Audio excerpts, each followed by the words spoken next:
Halo Bedekers. Sudah rahasia umum kalau Indonesia dan Malaysia adalah negara tetangga sekaligus rival yang kadang sengit, termasuk dalam hal pemberantasan korupsi. Tentu, tindakan dan aturan yang diterapkan juga berbeda. Lalu bagaimanakah cara kedua negara ini mengatasinya? Mari kita simak perbedaan penjara dan hukum negara Indonesia versus Malaysia. Mari kita bongkar. Di Indonesia, lembaga yang menangani pelaku korupsi atau koruptor adalah Komisi Pemberantasan Korupsi, disingkat KPK. Sedangkan di Malaysia namanya SPRM atau Suruhanjaya Pencegahan Rasuah Malaysia.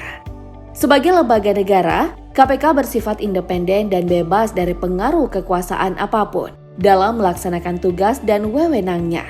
Berbeda dengan Malaysia, SPRM adalah sebuah agensi di bawah jabatan Perdana Menteri. Tapi bukan berarti SPRM terletak di bawah jabatan Perdana Menteri, melainkan ia hanya sekedar terlibat dalam urusan kewenangan dan kaki tangan saja.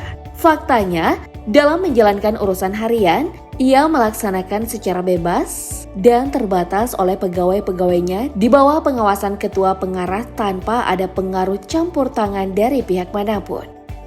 Nah Bedikers, sekarang mari kita lihat hukum dari kedua negara ini. Berbicara tentang hukum, kedua negara ini sangat jauh berbeda penerapan hukum bagi para pelaku korupsi.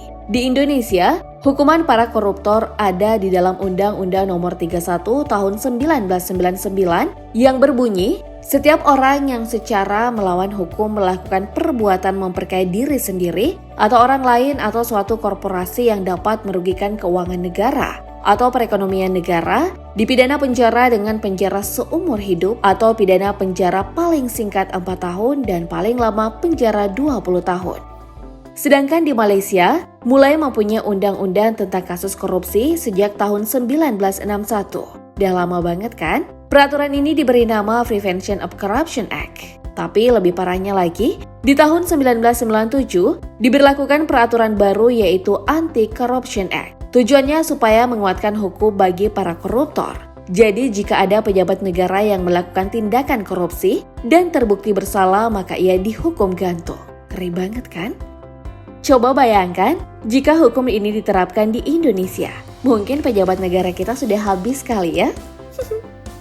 Tapi Indonesia selalu memperkuat hukum dengan memberikan sanksi untuk pencuri uang negara. Menurut pasal 5 Undang-Undang Nomor 20 Tahun 2001, dipidana dengan pidana penjara paling singkat 1 tahun dan paling lama 5 tahun, atau pidana denda paling sedikit 50 juta rupiah dan paling banyak 250 juta rupiah untuk setiap orang pelaku korupsi. Dan pasal 6 Undang-Undang Nomor 20 Tahun 2001, di mana pasal itu menyatakan dipidana dengan penjara paling singkat 3 tahun dan paling lama 15 tahun penjara, dan denda pidana paling sedikit adalah 150 juta rupiah dan paling banyak 750 juta rupiah untuk pelaku koruptor di Indonesia. Tak cuma itu, dalam pasal 2 lebih menegaskan bahwa dalam keadaan tertentu pidana akan dijatuhi hukuman mati. Mirisnya masih banyak saja pelaku koruptor. Mereka tak henti-hentinya dan takut akan hukum yang berlaku saat ini. Sampai-sampai lembaga negara Mahkamah Agung atau yang dikenal MA juga turut serta mengeluarkan peraturan tentang korupsi, yaitu Perma atau Peraturan Mahkamah Agung yang tertuang dalam peraturannya nomor 1 tahun 2020. Perma ini berlaku untuk terdakwa korupsi yang dijerat dengan pasal 2 atau pasal 3 Undang-Undang Tipikor. Prinsipnya terdakwa merugikan keuangan negara. Perma ini membagi 5 kategori. Satu paling berat yaitu kerugian negara lebih dari 100 miliar rupiah. Kategori berat yaitu kerugian negara 25 miliar hingga 100 miliar rupiah. Kategori sedang yaitu kerugian negara 1 miliar hingga 25 miliar rupiah. Kategori ringan yaitu kerugian negara 200 juta hingga 1 miliar rupiah. Dan kategori paling ringan yaitu kurang dari 200 juta rupiah. Selain faktor uang negara yang dicuri, hukuman yang dijatuhkan mempertimbangkan kesalahan, dampak, dan keuntungan bagi si koruptor. Ada 3 jenis kesalahan, yaitu kesalahan tinggi, dampak tinggi, dan keuntungan terdakwa tinggi. Kesalahan sedang, dampak sedang, dan keuntungan terdakwa sedang.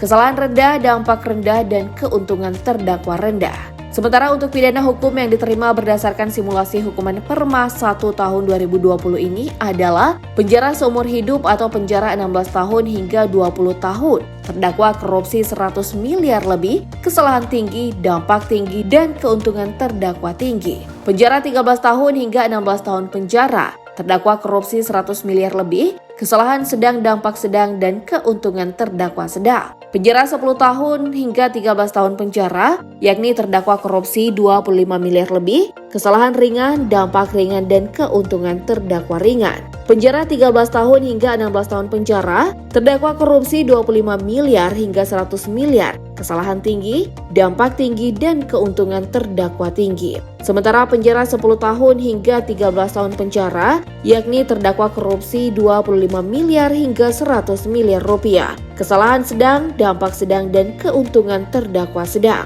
Terakhir, penjara 8 hingga 10 tahun penjara, di mana terdakwa korupsi 25 miliar hingga 100 miliar rupiah, kesalahan ringan, dampak ringan, dan keuntungan terdakwa ringan.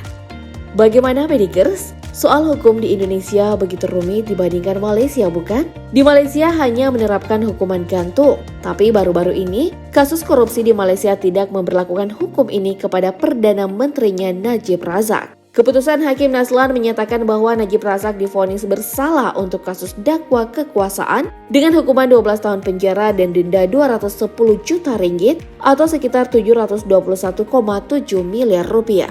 Dan demikian pembahasan mengenai hukum di Indonesia versus Malaysia. Lalu bagaimana dengan penjara bagi tindak pidana korupsi Indonesia versus Malaysia?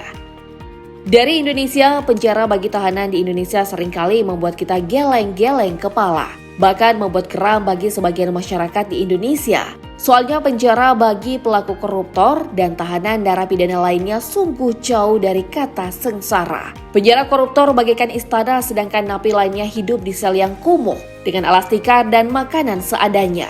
Ya, kamar bagi pelaku koruptor. Di dalam kamarnya terdapat berbagai barang-barang mewah mulai dari kasur, TV, kamar mandi mewah, sofa, alat olahraga bahkan gadget. Sudah seharusnya penjara memberikan efek jerah, bukannya malah bikin betah. Lalu mari kita melihat Malaysia. Penjara koruptor Malaysia seperti saja dengan penjara lainnya. Tak ada hal yang istimewa ataupun barang-barang mewah di balik jeruji besi. Bahkan Malaysia sangat membenci pelaku korupsi di negaranya.